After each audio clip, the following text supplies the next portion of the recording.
Hello viewers, in today's session we are going to discuss another important integral using the concept of beta and gamma functions, right? So here we are going to find out the value of this integral, that is from 0 to infinity, and we have x divided by 1 plus x raised to 8 dx, right? So here we'll solve this integral using some concepts from beta and gamma functions. So let us start. So let us call this integral as I. So first of all, we'll make use of the method of substitution, right? So let us here substitute, say t is equal to x raised to 8. So the first step in solving this integral is to make this substitution so that we can transform this integral into the beta function, right? So t is equal to x raised to 8, so that x is equal to t raised to 1 over 8, right? Now let us differentiate both sides with respect to t. So we have dx over dt is equal to d by dt of t raised to 1 over 8, and using this power rule, that is the derivative of x raised to n with respect to x is nx n minus 1. So here the value of n is 1 over 8, so we have 1 over 8. Then we have t 1 over 8 minus 1, so we can now write 1 over 8 t raised to minus 7 over 8, right? So now dx can be written as 1 over 8 t raised to minus 7 over 8, and here we have dt. So now here the limits of integration are 0 to infinity.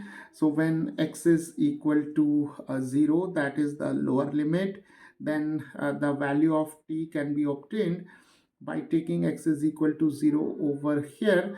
So 0 raised to 8 is 0, and the upper limit is infinity. So when x tends to infinity, then obviously t also tends to infinity. So now let us write this integral in terms of the variable t.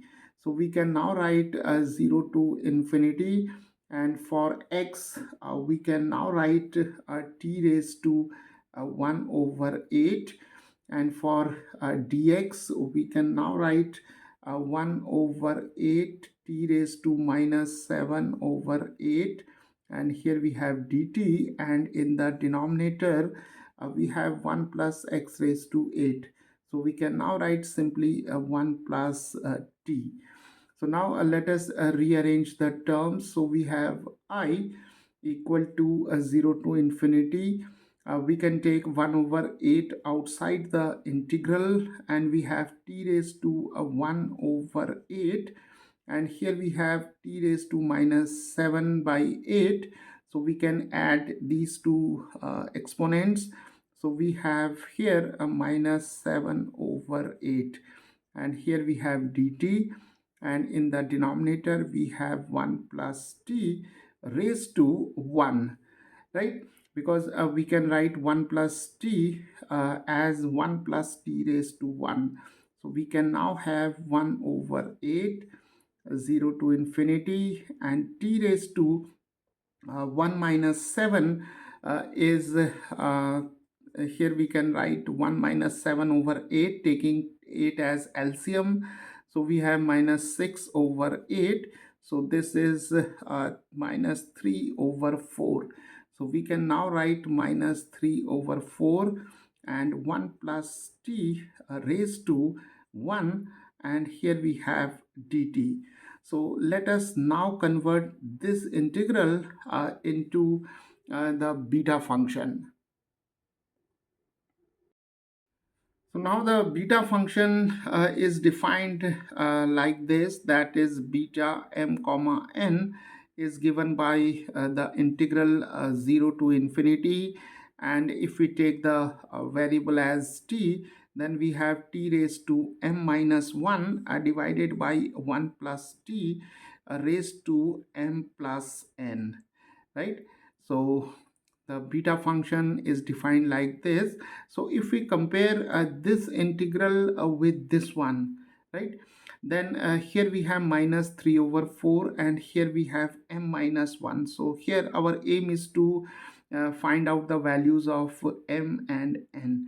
So comparing this integral with this one, leaving 1 over 8, so we have m minus 1 is equal to minus 3 over 4 and m plus n is equal to 1. So we have two equations. So from this we can now write m is equal to minus 3 by 4 plus 1.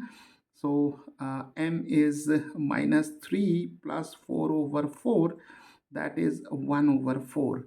And taking m is equal to 1 over 4 in this equation, we have 1 by 4 plus n is equal to 1. So n is 1 minus 1 by 4, that is 4 minus 1 over 4, that is 3 over 4. So now m is 1 over 4 and n is 3 over 4. So now we can write this integral as 0 to infinity and t raised to minus 3 over 4. Now minus 3 over 4 is m minus 1 and m is 1 over 4. So we can now write 1 over 4 minus 1, and here we have 1 plus t raised to 1, and 1 is equal to m plus n. So m is 1 over 4 and n is 3 over 4, right? So this is how we can express this integral in terms of beta function, right?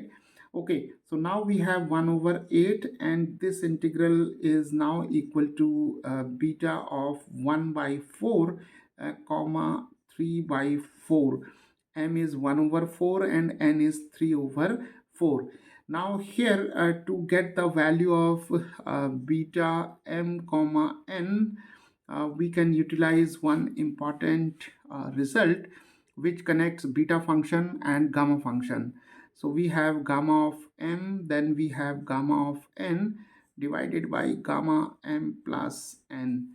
So here we have 1 over 8, gamma of 1 by 4, gamma of 3 by 4 divided by gamma of 1 by 4 plus 3 by 4. So let us simplify this expression. We have gamma 1 by 4 and gamma 3 by 4. And in the denominator we have 1 because this is gamma. 1 by 4 plus 3 by 4 is 1 and gamma of 1 is 1. So in the denominator we have 1. Now we have this expression, and to get the value of this expression we have to make use of Euler's reflection formula, which goes like this.